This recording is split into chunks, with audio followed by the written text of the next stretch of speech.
Hi, this is Hilton Samuel of God Once You're Married, and we are looking at how to fix your broken marriage. I don't know where you are in the grand scheme of things.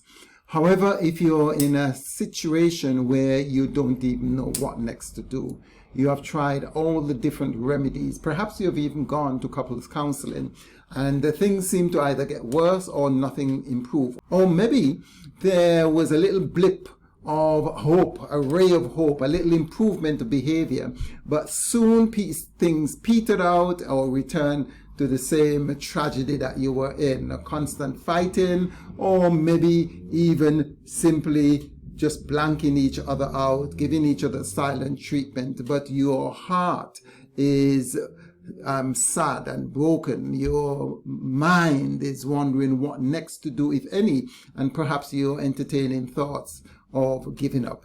But if you think your marriage is beyond redemption, I want you to think again. In this video, I'm going to give you just a simple but maybe not easy, powerful tool that you can use to shift your mindset, to shift your perspective, and even begin to mend the pieces back together again. So let us hit it. I want you to think of the last time that you and your spouse had a fight. Think of the last time you and your spouse had a fight. And I want you to, as you think about it, I want you to simply begin to think about the feelings you had at that time.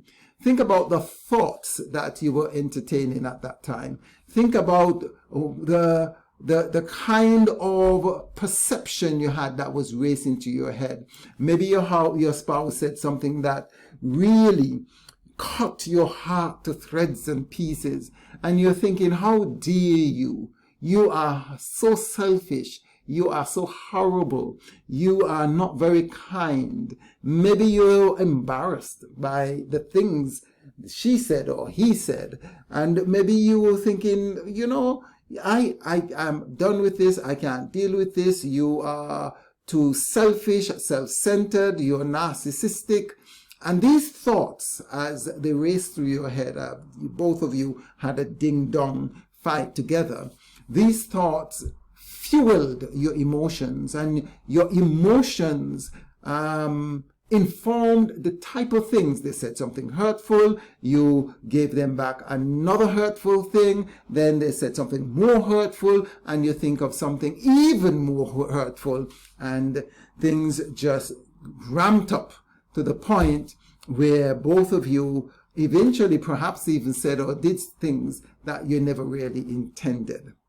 Now, I want you, as you think about that, to recognize that your train of thoughts, the way you perceived your spouse at that time, wasn't the same way that you perceived your spouse when you first met, or when you got married, or when you had a fun time some time ago. So I want you to swap your thoughts.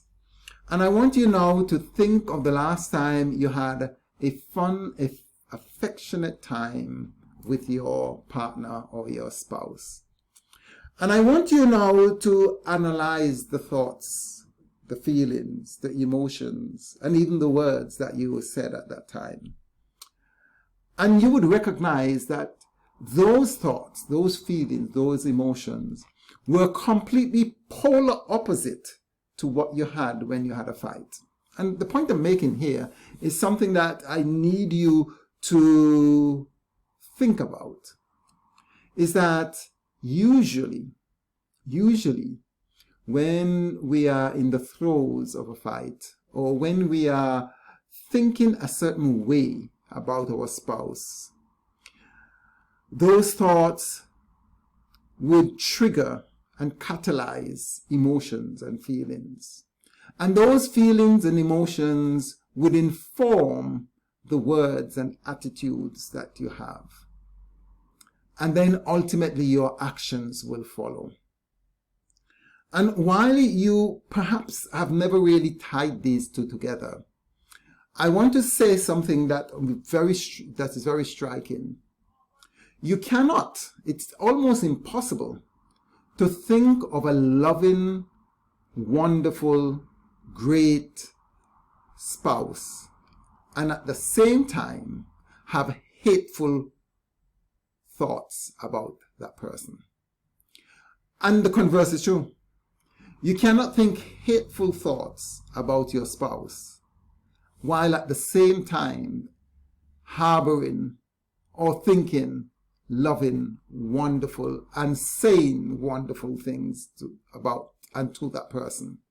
Because once you begin to conceptualize your spouse in a certain way, your attitude, and sometimes you may not even have to say any word, just the look in your eyes, your facial expression would display your micro feelings, your micro actions, microscopic actions. You may not even be aware of these actions, but your spouse would divine them. They will feel them. They would absorb these. You might even be saying right words, I love you and all these things, but your spouse can pick those up like an animal that picks up a scent.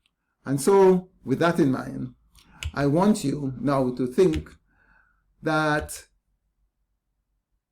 with that in mind, I want to give you a little analogy. I want to give you, this is an animal, a wolf, a wild animal. Usually, whether you believe it or not, animals tend to avoid human beings. Animals tend to avoid human beings. If they can, they will stay clear of all human beings. But there are times when animals will attack a human being. And you would probably recognize that this animal is caught in a trap. And many people, some people would like to help the animal, but helping an animal that is caught in a trap can be a very dangerous thing. Why? Because the animal is hurt. And that animal would perceive anything or anyone as danger.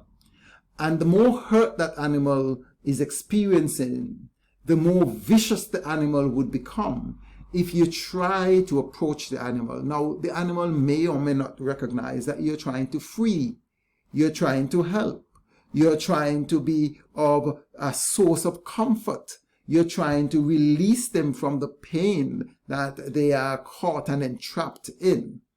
That animal will probably just see you as a threat. So if you're trying to do any such thing of releasing an animal from a trap, you need to be very careful. And people who are schooled in this kind of rescue normally tranquilize the animal before they are even attempted.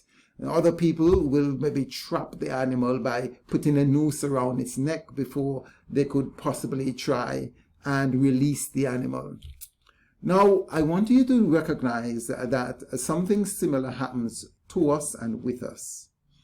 Whenever your spouse is in pain, whenever your spouse is hungry for your attention and your affection, because we feed each other what we call emotional nutrients. We have emotional needs. And if the emotional needs are not met, your spouse would become hungry and starved and malnourished of your attention, of your love, of your appreciation. And while they may feel these things deep in their hearts, they may not be able to ask for them because they would feel vulnerable. And many times, myself and you included and your spouse would literally do things that are counterproductive. They will have a go at you. They will criticize you and complain. They may even say things that would trigger you. But deep within their hearts, if you were to read their minds, if you were to see what is transpiring within their minds, heart, and soul, you would recognize that they are hurt. And in fact, the more hurt they are, the more vicious they might be. I know it's difficult and it's counterintuitive. And many people don't grasp this, but if you begin to understand it, you will realize that perhaps you may approach the situation differently. You will look beyond the presenting behavior. You will look beyond what they're saying. And there is, from a Christocentric point of view, there was a nice song that I always like, this line in the song, that God sees beyond our faults and sees our needs. And so if you now use this analogy and recognize that many times if the soul were to speak the feelings that are being felt, you will realize that beyond the viciousness, beyond the calculating, hurtful, spiteful, damaging action and words that your spouse might be giving, there is a tender heart that is hurting. I like this imagery taken from, I think it's the Burning Man event that is usually had in America. And as you look at it, you will see two frustrated adults. And within both adults are little children who really want to touch and play and, just connect with each other. And that's where I think you might be. You and your spouse, you're going through trauma or traumatic experiences. You are having a go at each other. You are really doing and saying things, but deep within you, deep within her, deep within him, is that little child that wants to connect. And I'm going to tell you how to connect in this video. Stay until the end and you will really understand that we must listen to find out what is causing the pain. Listen to your spouse, even though it might be hurtful, even though it might be triggering, even though you want to defend yourself. One of the most important things you need to do if you're having a terrible time in your relationship to fix, or at least start to fix the broken relationship, the broken marriage, is to listen. Is to listen beyond the words that are being said. Is to listen to hear the feelings, to listen to find out the pain behind the attack, behind the criticism, behind the blame, behind the shame. And when you listen behind these words, what we would call the presenting behavior, you will begin to see really that there is a hurting soul, a soul that is trapped, a soul that is in pain, a soul that is crying out but using the wrong words, the wrong actions, the words and actions that are counterproductive to the need that they have. Well, how do we listen? That's $1 million question that you're asking. I'm glad you asked, and we will talk about it in a minute. I want to talk to you about reflective listening. I want to talk to you about having a safe conversation, because what is happening right now in your marriage is, you no longer feel safe. Your spouse no longer feels safe. There are things they want to say. There are things they want to bring up. There are things you want to bring up. But when you bring these things up, things don't go well. You get triggered. Your spouse gets triggered, and things go downhill very fast. And so many times you might resort to not talking at all, or your spouse, your partner might decide that they're not having anything to say, because every time they say anything, it's taken out of context. They are blamed or shamed, and things just really go south quite quickly.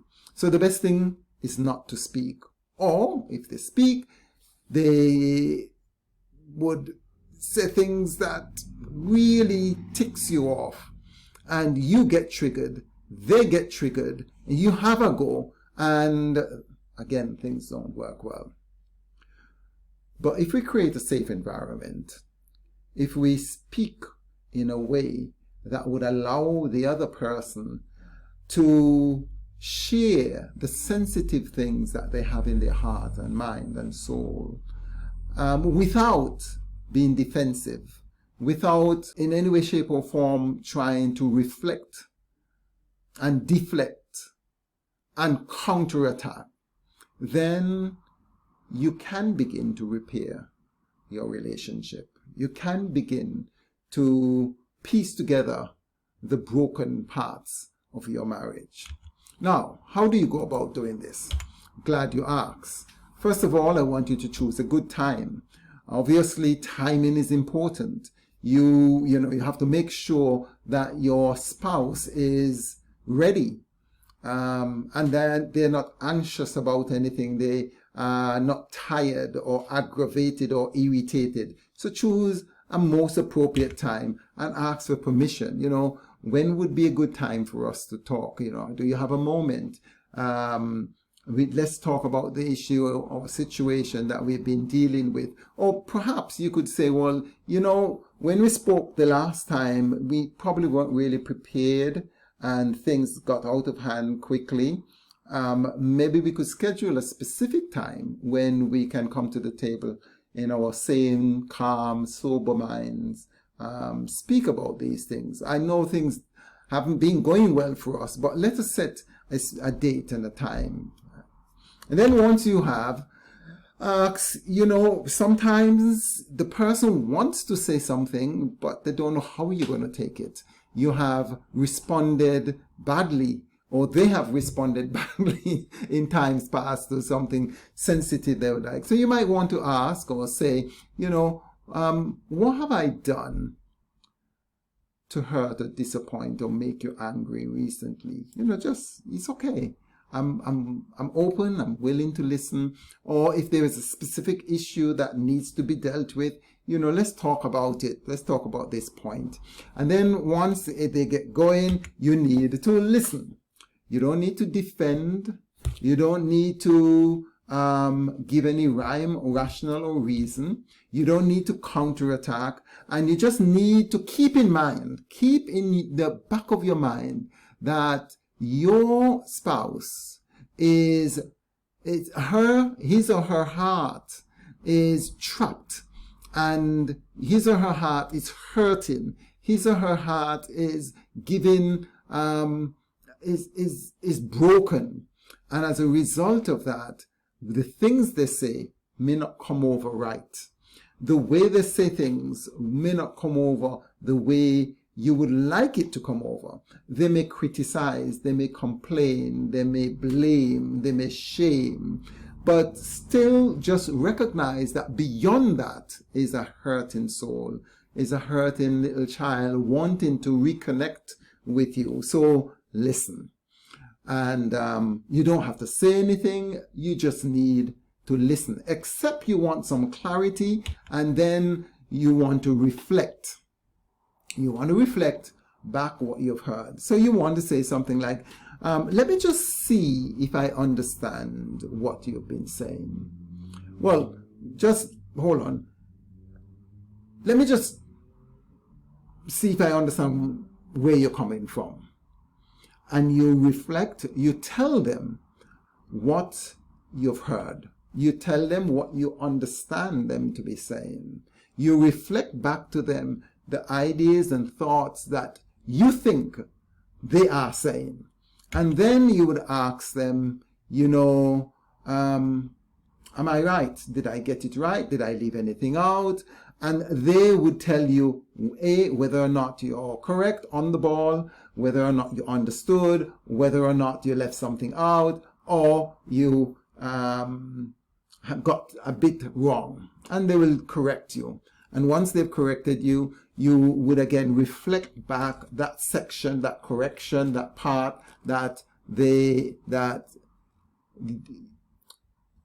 you have left out. And then you would ask a simple question: is there anything else you want to say on that point, on that topic? Now, you're not going to say, is there anything else, and leave it open-ended, because anything can come up. You don't want things from last 10 years to come tumbling on the table right now. You just want to deal with one issue at a time. Well, first of all, you ask permission, choose a particular time, ask permission to speak, give them the assurance that you're going to be listening. listen very carefully, listen beyond the words, listen to hear the feelings, listen to hear the hurt that is behind the things that are being said, and manage your own emotions. Just recognize that, yes, you may get a little bit of a trigger. You may want to say, well, no, that is not exactly how it went. Well, you have it wrong. That's not what I intended. No, this is not the time for any of that. This is the time to listen. Then you reflect. Then you say to them what you understand them to be saying.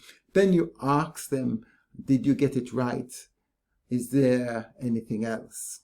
And having done that, you validate. By validating, you need to show that, you're not necessarily agreeing with the person. You're just identifying that, look, what you're saying is valid. I could see it from your point of view. I could understand that if someone else is in your place, or even if you were in their place, you could really, and from that perspective, it seems you understand why they feel the way they feel. That is not agreeing. That is just validating that what they're saying is valuable. You have a way of looking at things, and I have a way of looking at things, and they're both valuable. We're not dealing with wrong or right. It is almost like a judge summing up the case of both sides and, just saying, okay, well, this is the situation. This is the case from your side, and then we move on from here. We decide, how do we go from here? How do we go from here? So this is what you're going to ask.